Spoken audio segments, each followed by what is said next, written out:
जिंदगी में हर कहानी का मतलब बस कुछ मनगढ़ंत बातों को लेकर नहीं होता। कुछ कहानी की असलियत ख्यालों से भी ज्यादा होती है। आज की कहानी ये सिर्फ एक कहानी नहीं है, ये किसी लड़की की जिंदगी भी है। तो चलिए अब इस सफर की शुरुआत करते हैं।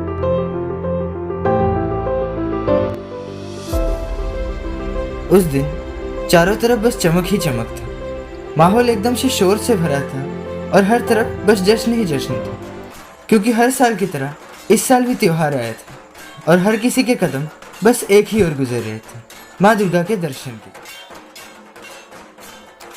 पूरे पंडाल से बस एक ही आवाज आ रहा था और वो था जय माता दी। और शिखा भी उस दिन गई थी पंडाल में माता के दर्शन के लिए, और वो भी पहली बार। यूं कहे तो ये पूरा माहौल उसके लिए बिल्कुल नया था, क्योंकि वो इस शहर में नहीं थी। शायद इसीलिए वो इन सब चीज़ों को अपने आंखों पे कैद करना चाहती थी, पर उसे इस बात का बिल्कुल भी पता नहीं था कि कुछ लोगों की घिनौनी नज़र अब शिखा पे आ चुकी है, और उन्हें इस बात का पता चल चुका था कि शिखा इस शहर में नहीं है।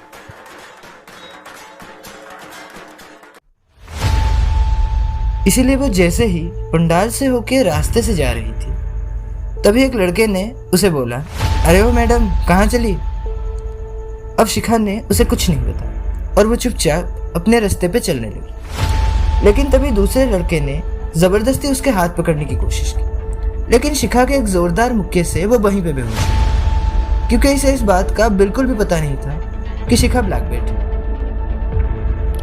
तभी बाकी दो बंदों ने शिखा पे अचानक हमला किया, लेकिन यहाँ हैरानी की बात यह थी कि शिखा के कुछ कहने से पहले ही सारे लड़कियों ने जो रास्ते से जा रहे थे, उन सब ने मिलके उन लोगों पे कुछ ऐसा हमला किया कि पुलिस के आने तक उन सब का चलना भी मुश्किल।